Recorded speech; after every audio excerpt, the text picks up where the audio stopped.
सावळेची जणू सावली या मालिकेच्या आजच्या भागामध्ये आपण पाहत आहोत. आता तिलोत्तमा इथे तिच्या खोलीमध्ये आलेली असते. अक्षरशः तिलोत्तमा रडत असते.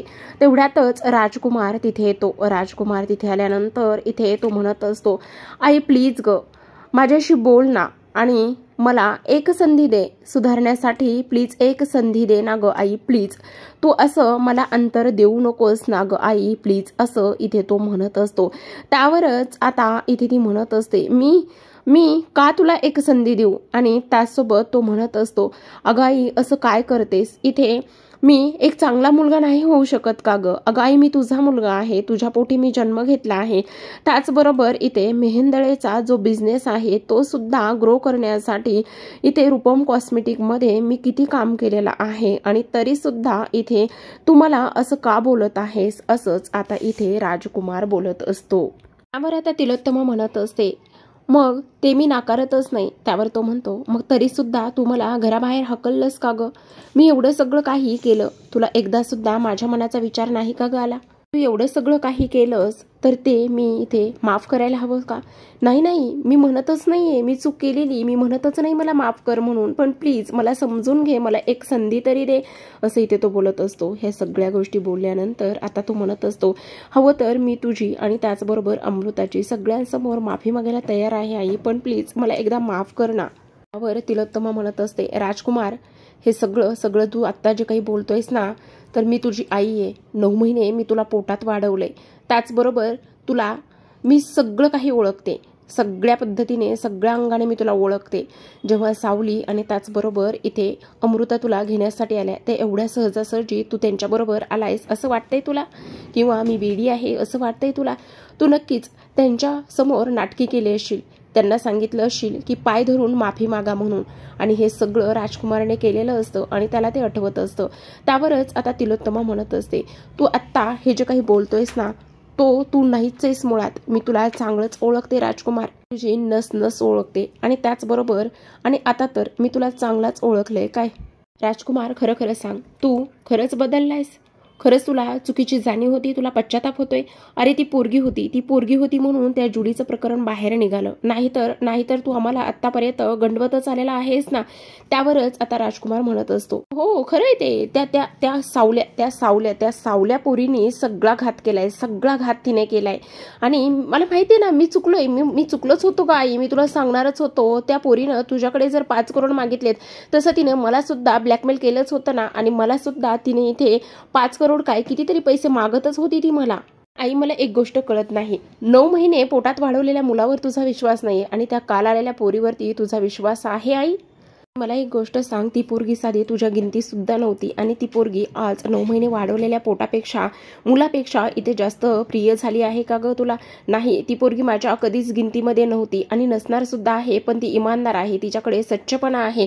आणि मला तिचा राग का येतो, कारण तिनं माझ्या मुलाला सारंगला फसवलेला आहे म्हणून मला तिचा राग येतो. त्यावर लगेचच आता राजकुमार तिलोत्तमाच्या पुढ्यात जाऊन बसतो आणि म्हणत असतो, आई प्लीज तू मला सांग, मी काय करू ते मला सांग आई. त्यावर लगेचच तिलोत्तमा त्याच्या हातात धरते आणि म्हणत असते, हो कर, पश्चाताप. जेव्हा तू मनापासून पश्चाताप करशील, जेव्हा मला कळेल खरंच तुला पश्चाताप होत आहे, तेव्हा मी तुला मनापासून माफ करेल, समजलं तुला, असं इथे तिलोत्तमा म्हणत असते. एव्हा मात्र राजकुमारला खूप जास्त राग आलेला असतो. आता राजकुमार लगेचच तिथून उठतो आणि इकडे पाठ करूनच इथे तिलोत्तमाकडे पाहत असतो. त्याला खूप राग आलेला असतो. प्रचंड रागामध्ये इथे आता जो राजकुमार आहे तो पाहत असतो आणि लगेचच ताडकन दारामध्ये निघून जातो.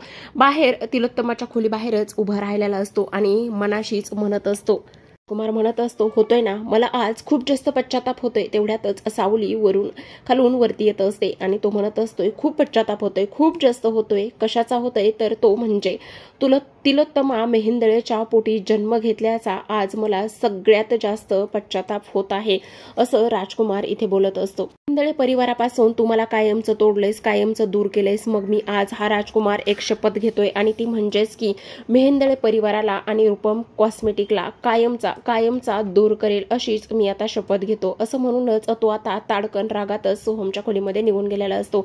इकडे सावली पाहत असते आणि तिने त्याचं बोलणं सगळं काही ऐकलेलं असतं.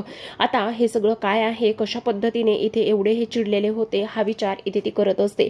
आणि हा विचार केल्यानंतर लगेचच ती आता इथे राजकुमारचा पाठलाग करत असते. राजकुमार जो आहे तो इथे सोहमच्या खोलीमध्ये जातो. सोहमच्या खोलीमध्ये गेल्यानंतर आता सावली सुद्धा पाहत असते.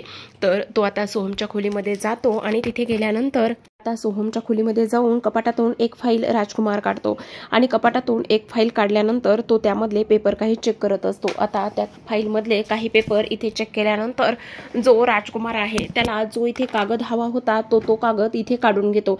आणि सावली हे सगळं काही लपून पाहत असते की आतापर्यंत तरी तिला माहिती असतं की जो राजकुमार आहे तो इथे अजिबातच बदललेला नाही आणि त्याचमुळे ह्या सगळ्या गोष्टी इथे होत आहेत असाच इथे तो विचार करत असतो. त्याचसोबत इथे मात्र जेव्हा तो कागद त्याला पाहिजे तो मिळतो आणि तो कागद पाहिजे तो मिळाल्यानंतर लगेचच आता इथे तो कागद घेतो आणि त्या कागदाची घडी घालतो आणि घडी घालूनच पटकन खिशामध्ये तो कागद तो इथे ठेवून देत असतो. आता तो कागद खिशामध्ये ठेवल्यानंतर इकडे सावली विचार करत असते नेमकं काय चाललेलं आहे आणि हा कागद आहे तरी कसला, त्याचबरोबर ह्या सगळ्या गोष्टी काय आहेत असाच विचार आता इथे सावली करत असते. सावलीने ह्या सगळ्या गोष्टींचा इथे विचार केल्यानंतर आता मात्र सावली पाहते तर राजकुमार जो आहे तो इथे सोहमच्या खोलीतून ऐश्वर्याच्या खोलीकडे तिला जाताना दिसत असतो. ऐश्वर्याच्या खोलीकडे जाताना दिसल्यानंतर ती म्हणत असते नेमकं हा मॅटर काय आहे आणि सोहम भाऊजींच्या खोलीतून कसला कागद घेतलाय आणि त्याचबरोबर ते आता ऐश्वर्या वहिनीच्या खोलीकडे का बरं चाललेले आहेत, नेमकं हे सगळं काय आहे आणि त्याचबरोबर ह्या सगळ्या गोष्टी काय आहेत ह्या मला इथे पाहाव्याच लागणार आहेत असा इथे सावली विचार करत असते. सावलीने ह्या सगळ्या गोष्टींचा इथे विचार केल्याबरोबर ती आता लगेचच इथे त्याचा पाठलाग करत असते. तर आता इकडे सगळेजण हॉलमध्ये बसलेले असतात. तेव्हाच तिलोत्तमा म्हणत असते राजकुमार माझ्याकडे आला होता. त्यावरच आता इकडे जो सारंग आहे तो म्हणत असतो का आला होता आणि कशासाठी आला होता, त्याचबरोबर तुला येऊन तो काय म्हणत होता असं इथे तो विचारत असतो. त्यावरच तिलोत्तमा म्हणत होता की मी चुकलोय, मला माफ कर वगैरे वगैरे. आणि त्याचसोबत इथे आता तो म्हणत असतो अच्छा मग तू आई त्याला माफ करणार आहेस का, हे बघ मला असं वाटतंय की तू आता इतक्यातच त्याला माफ वगैरे करू नकोस. त्यावरच आता तिलोत्तमा म्हणत असते नाही, अजिबातच नाही, माझ्या डोक्यामध्ये हा विचार सुद्धा नाही की त्याला माफ करावं म्हणून आणि माझ्या मनात सुद्धा ह्या सगळ्या गोष्टी अजिबातच नाहीत असं इथे ती बोलत असते. आता ह्या सगळ्या गोष्टी बोलल्यानंतर इकडे मात्र सारंग म्हणत असतो आई जर माझं ऐकशील किंवा मला काय वाटतंय हे विचारशील ना तर तू आत्ताच एवढ्या लवकर त्याला अजिबातच माफ करू नकोस. त्यावर लगेचच तिलोत्तमा म्हणत असते नाही, त्याच्या बोलण्यावरून वागण्यावरून मला असं तर अजिबातच वाटलं नाही की त्याला पश्चाताप होतोय म्हणून सुद्धा मी इथे कुणाला कसलंच माफ करणार नाही. त्याने आपली खूप मोठी फसवणूक केलेली आहे. तेवढ्यातच जग्गूआजी तिथे आलेले असतात. जग्गूआजी आल्याबरोबरच त्या म्हणत असतात की काय चाललेलं आहे आणि कोणी फसवणूक केलेली आहे. लगेचच तिलोत्तमा स्वतःला सावरून बसते आणि खांद्यावरून पदर घेत असते. आता तिलोत्तमा ह्या गोष्टीमध्ये चांगलीच माहिर असते. ती म्हणत असते नाही काही नाही, इथे मात्र जी कंपनी आहे ना, कंपनीतील एक एम्प्लॉई आहे त्याने आपल्याला फसवलेला आहे म्हणून विचार करत होतो की त्याला आता इथे कामावर ठेवायचं की नाही ठेवायचं की काढून टाकायचं, त्याच्या संदर्भामध्येच आम्ही इथे बोलत होतो असंच आता इथे तिलोत्तमा जग्गूआजीला सांगत असते. हे रंग्या तू त्या वकिलाला बोलवलंस ना, मी तुला सांगितलं होतं त्या वकिलाला तू बोलवलंस की नाही. त्यावरच आता सारंग म्हणत असतो हो बोलवलं आहे ना. तेवढ्यातच बबल्या म्हणत असतो हो मी ना आता लगेचच मला जर कळलं ना ती वकील आले आहेत मी जातो आणि पटकन त्याला घेऊन येतो. त्यावर लगेचच आता जग्गूआजी म्हणत असतात बबल्या तू जरा थांब, तुला एक मी काम सांगते, तू काय कर इथे राजकुमारासनी बोलावून घेऊन ये. त्यावरच आता इथे बबलू म्हणत असते का आणि कशासाठी, आता काही तुला वेगळं सांगायला आहे का, जा म्हटलं ना जा आणि पटकन बोलावून घे, ये म्हटलं तर पटकन यायचं की नाही. मी आता एकदा कवाची माझ्या मनामध्ये विचार आहे, एकदा का सगळी प्रॉपर्टी इथे राजकुमाराच्या नावावर केलं की मी मोकळं झालं आणि सगळी प्रॉपर्टी इथे त्याच्या हातामध्ये असेल. काय रे रंग्या तुझा चेहरा असा का पडलाय, भावासनी प्रॉपर्टी मिळते तर त्याचा तुला आनंद होत नाही का. नाही त्याचं काही नाहीये, मी ना माझं लक्ष इथे दुसरीकडे होतं म्हणून तुला असं वाटलं असेल. आता इकडे राजकुमार ऐश्वर्याला शोधत तिच्या खोलीमध्ये गेलेला असतो आणि तेव्हा तो ऐश्वर्याच्या खोलीमध्ये जात असतो. तर आता इथे त्याचा पाठलाग करते असं त्याला काहीच वाटत असतं. आणि तेव्हा सावली सुद्धा त्याचा पाठलाग करत करत आलेली असते. तिला कन्फर्म करायचं असतं की नेमकं ऐश्वर्या मॅडम आणि त्याचबरोबर इथे राजकुमार सर ह्या दोघांमध्ये नेमकं काय चाललंय, काय शिस्त ह्या गोष्टी पाहण्यासाठी ती इथे आलेली असते. खरं तर राजकुमार हा खूपच पोहोचलेला माणूस असतो. राजकुमार एवढा पोहोचलेला माणूस असल्या कारणाने आता इथे त्याला कळतं की इथे सावली नक्कीच त्याचा पाठलाग करत करत आलेली आहे आणि सावली पाठलाग करत करत आलेली आहे ही गोष्ट त्याच्या लक्षात येते आणि म्हणूनच सावली दारातच उभी राहून पाहत असते. तर आता राजकुमार इकडे मात्र राजकुमारच्या एकंदरीत हालचालीवरून सावलीला पक्का संशय आलेला असतो की नक्कीच काहीतरी शिस्त आहे, नक्कीच काहीतरी गोष्टी ते होत आहेत, पण काय होत आहेत हे समजत नाही असा इथे ती विचार करत असते. पण असं काय आहे, हे पेपर आणि ते पेपर दोन्ही पेपर इथे राजकुमार सर काय मॅच करून पाहत आहेत आणि त्यांच्या हालचालीवरून मला संशय काय येतोय, नेमकं हे मी कसं ओळखू आणि कशा पद्धतीने ह्या सगळ्या गोष्टीचा छडा लावू असा इथे ती विचार करत असते. आता बबल्या जो आहे तो इथे सावलीकडे आलेला असतो आणि तो म्हणत असतो, काय हे सावली वहिनी, काय करतेस तू इथे? आता लगेचच राजकुमारला ह्या सगळ्या गोष्टीचा आवाज जातो. राजकुमारला आवाज गेल्याबरोबरच जे हातामध्ये कागद असतात ते पटकन त्याच्या घड्या घालतो आणि घड्या घातल्यानंतर शर्टच्या आतमध्ये तो पेपर लपवत असतो.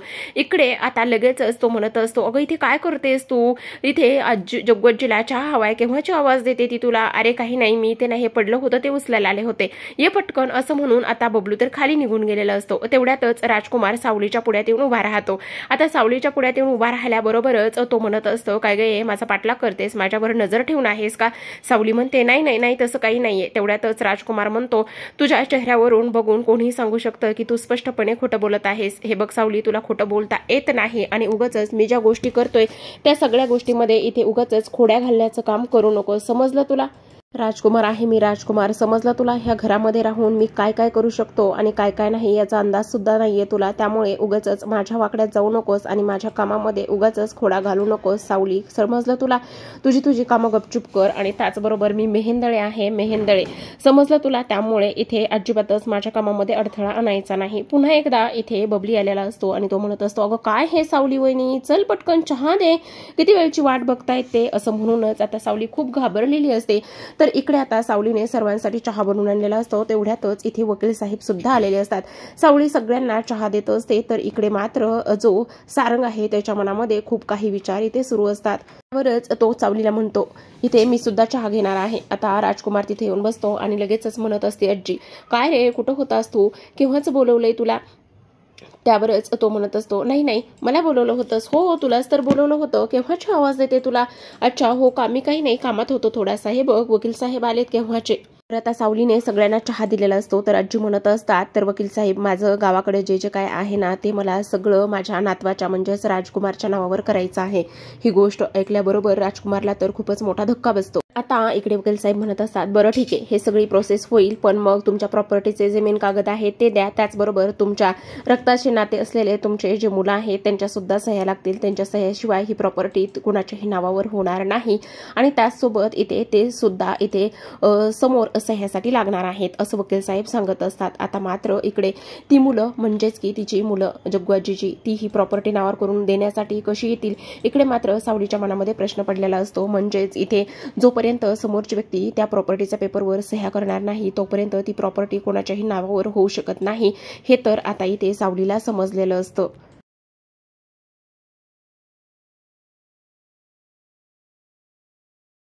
मात्र इकडे वकील साहेब म्हणत असतात, काय झालं आजी? त्यावरच आजी म्हणत असतात, काय आहे ना, पोटचे पोरं काही हक्क सोडत नाहीयेत आणि मला त्यांना ती प्रॉपर्टी द्यायची नाही. त्यावरच वकील साहेब म्हणत असतात, मग आजी आपण तुमच्या नावाचं एक विल तयार करू आणि त्यानंतर ती प्रॉपर्टी इथे ट्रान्सफर करूया, ठीक आहे ना? असंच आता इथे जग्गू आजी म्हणत असतात. इकडे मात्र राजकुमार विचार करत असतो, खरं तर हे सगळं तू मला देतेस, पण परक्या नात्याने मला इथे आपल्या रक्ताच्या नात्याने मला इथे परक केलेला आहे. त्यावरच जग्गू आजी म्हणत असते, उगाचच काय बोलतोयस रे तू, असं काही एक बोलू नको, समजलं तुला? आता इकडे संध्याकाळची वेळ झालेली असते आणि संध्याकाळच्या वेळेला इथे सावलीने अंथरूण घातलेलं असतं आणि त्याचबरोबर तारा जी आहे ती तरी ते गाढ झोपलेली असते. त्याचबरोबर माझं हातरून टाकलं नाही असं आणखी टाक लवकर असं म्हणून पटकन सावली आता इथे जग्गूजीचं अंथरूण घालून देण्याचं काम करत असते. अंथरूण घातल्यानंतर ही तर कधीच महामाया झोपली ग बाई, खरंच काय म्हणायचं ह्या पोरीला, बाई बाई किती पाय दुखतात ग माझे, असंच आता इथे जग्गूजी बोलत असतात. तेव्हा सावलीच्या मनामध्ये विचार येतो, जग्गूजीचे एवढे पाय दुखतात तर नक्कीच काहीतरी केलं पाहिजे असा विचार ती इथे करत असते. तर जग्गूआजीला ती म्हणत असते, आजी तुम्ही आराम करा असं म्हणूनच आता जग्गूआजी इथे झोपायची तयारी करत असतात. त्याचबरोबर आजीचं वय झालेलं असल्यामुळे त्यांना खूप जास्त त्रास होत असतो. इथे आता लगेच जग्गूजी म्हणतात, काय म्हणायचं ह्या पोरीला, कुठे गेली काय माहिती, काय ह्या आत्ताच्या पोरी ग बाई, खरंच ना, काय हे पाय आहे आणि काय हे सगळं काहीच कळत नाही. तेवढ्यातच आता सावली तिथे आलेली असते आणि तेव्हा जग्गूजी म्हणत असतात, काय गे कुठे गेली होतीस. त्यावरच आता सावली म्हणत असते, आजी तुमचे पाय दुखतात ना आणि त्यामुळेच मी तुमच्याकरिता तेल आणण्यासाठी गेले होते. काय कशासाठी, तुमचे पाय दुखतात, मग तेल लावून दिलं, मालिश करून दिली तर तुम्हाला नक्कीच बरं वाटेल ना, म्हणूनच मी इथे गेले होते, असं सावली आता जग्गूजीला म्हणत असते. तुम्ही असे पाय पसरवून ठेवा. त्यावर लगेच सावली तिथे बाजूला बसते. सावली तिथे बाजूला बसल्यानंतर इथे लगेचच सावली जग्गूजींच्या पायाला तेल लावते आणि मालिश करून देत असते, जेणेकरून इथे आता थोडंसं जग्गूजीला बरं वाटेल. इकडे मात्र जग्गूजीला हे सगळं काही सावली करते हे पाहून खूप आनंद झालेला असतो. सावली हे सगळं करत असताना जग्गूजीला जो आनंद झालेला असतो तो आनंद गगनात मावत नसतो. अक्षरशः इथे डोळ्यातून आनंदाश्रू ओघळत असतात आणि हे सगळं कोणामुळे झालेलं असतं तर फक्त आणि फक्त सावलीमुळे. आज ही सावली एवढं सगळं काही करत आहे ते कोणामुळे करत आहे तर फक्त तिच्या चांगुलपणामुळे करत आहे. माझ्यावर असलेलं प्रेम, खरंच ह्या मुलीचं प्रेम किती आहे काय आहे, असाच इथे आता जग्गूजी विचार करत असते. तर आता इकडे सावलीने छान तेल लावून मालिश करून दिलेली असते आणि तेव्हा जग्गूजीला इथे खूप आनंद झालेला असतो. इथे त्यांना थोडासा आराम सुद्धा पडलेला असतो. तर प्रेक्षकांनो आजच्या भागामध्ये एवढंच आणि त्यासोबत अशाच नवनवीन मालिकांचे डेली अपडेट्स जर पाहायचे असतील, जाणून घ्यायचे असतील तर नक्की चॅनलला सबस्क्राईब करा. त्यासोबत इथे तुम्हाला ह्या मालिकेबरोबर आणखी कुठली सिरियल पाहायला वगैरे आवडेल का हे सुद्धा कमेंट करून कमेंट बॉक्समध्ये सांगायला विसरू नका. भेटूयात पुन्हा एका नवीन एपिसोड सोबत. तोपर्यंत पाहत रहा सावळ्याची जणू मी सावली.